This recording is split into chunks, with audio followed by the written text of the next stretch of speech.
నమస్తే, నా పేరు రామ. బొజ్జా విస్మయ యూట్యూబ్ ఛానల్ కు స్వాగతం.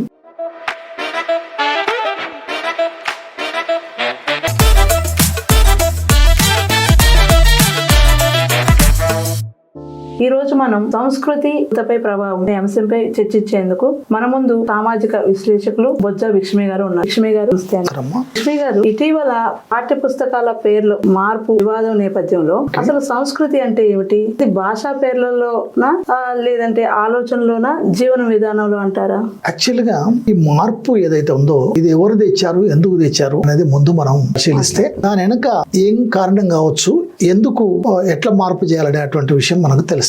భారతదేశంలో NCERT, national council for education research and training, national council of education research and training అనేది భారత కేంద్ర ప్రభుత్వం యొక్క సంస్థ. ఈ సంస్థ సెంట్రల్ బోర్డు విద్యార్థులకు లేక దేశంలో ఉండేటువంటి విద్యార్థులకు పాఠ్యాంశాలను నిర్ణయించేటువంటి సంస్థ.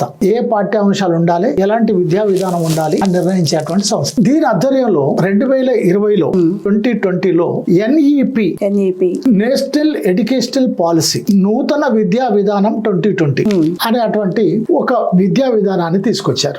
ఆ విద్యా విధానానికి లోబడి పాఠ్యాంశాలలో మార్పులు చేర్పులు చేస్తా ఉన్నారు. ఇక మీరు అసలు సంస్కృతి అనేటువంటిది ఎలా ఏర్పడుతుంది, ఎలా రావాలి అనేటువంటి విషయాన్ని మీరు అడుగుతున్నారు. ముందు సంస్కృతి అంటే ఏంటి, అసలు సంస్కృతి అనేటువంటి పదం ఏంటి?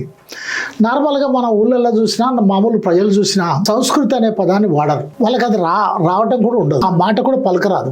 కానీ ఈ పదం ఏదైతే ఉందో ఇది సంస్కృతి అనేటువంటి పదం సంస్కృత భాష నుంచి వచ్చింది, సంస్కృతం నుండి వచ్చింది. సంస్కృత అనేటువంటి పదానికి సంస్కృతంలో ఏమర్థం ఉంది అంటే పరిపూర్ణమైన అనే అర్థం ఉంది. అంతేకాకుండా సంస్కారం అనే అర్థం ఉంది, అలాగే పరిశుద్ధ అనేటువంటి అర్థం కూడా ఉంది. సో అందుకని ఈ సంస్కృతం అనేది సంస్కృత భాష నుంచి వచ్చింది అనేది ముందు మనం గమనంలో ఉంచుకోవాలి. అంతేకాదు ఈ పదాన్ని కూడా మనం చూస్తే సం ప్లస్ కృత సంస్కృత అని మనం చూడొచ్చు. అలా మనం చూసినప్పుడు సం అంటే సమగ్రంగా, సం అంటే సమగ్రంగా ఉంది అనేదాన్ని సంస్కృతంలో సం అనేది అనొచ్చు. అట్లాగనే కృత అనేటువంటి పదాన్ని మనం చూస్తే సృష్టించబడింది, నిర్మించబడింది, ఏర్పాటు చేయబడింది అని. సంస్కృత అంటే సమగ్రంగా ఏర్పాటు చేయబడింది, సమగ్రంగా సృష్టించబడింది అని మనం అనుకోవచ్చు.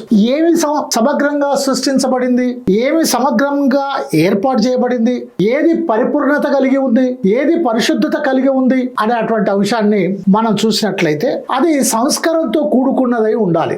అందుకని సంస్కృతి అనేటువంటి దాన్ని ఒక మానవుని యొక్క అతని జీవితంలో అతని ఆలోచన, అతని ఆచరణ, అతని యొక్క జీవన విధానాన్ని తెలియజేసేటువంటిది సంస్కృతి. ఇక మీరు అడుగుతున్నారు ఇది ఏ విధంగా వాళ్ళను మానసికంగా మార్పులు చేయటం ద్వారా సంస్కృతిలో మార్పులు తేవాలన్నా, లేక జీవన విధానంలో మార్పులు తేవాలన్నా, లేక పాఠ్యాంశంలో మార్పులు తీసుకొస్తే సరిపోతుందా అని మీరు అడుగుతున్నారు. నిజానికి ఈ ప్రభుత్వాలకు ప్రజల జీవన విధానాలతో పని లేదు. ఆ ప్రభుత్వాలకు ఆ ప్రభుత్వ పాలసీలపైనే పని. ఏ ప్రభుత్వం కేంద్రంలో అధికారంలో ఉందో ఆ ప్రభుత్వం యొక్క ఆలోచన విధానాన్ని, ఆ ప్రభుత్వం నమ్ముతున్నటువంటి అందరికీ ఎక్కిస్తుంటారు. అంతే. దానికి ప్రజల్ని వాళ్ళ జీవన విధానంతోటి గాని, వాళ్ళ ఆలోచనలతోటి గాని, వాళ్ళని చైతన్యం చేసుకొని మార్పు చేయాలనేటువంటి దాంతో గాని వాళ్ళకు సంబంధం లేదు. అదే విషయం. మనం ఆ విషయాన్ని మనం గమనంలో ఉంచుకోవాలి. అది ఇప్పుడు చాలా కృతజ్ఞతలు సార్. నమస్కారం. ఇలాంటి మంచి విషయాలు తెలుసుకోవాలంటే బొజ్జా విస్మయ యూట్యూబ్ ఛానల్ని లైక్ చేయండి, షేర్ చేయండి, సబ్స్క్రైబ్ చేసుకోండి. Thank you very much.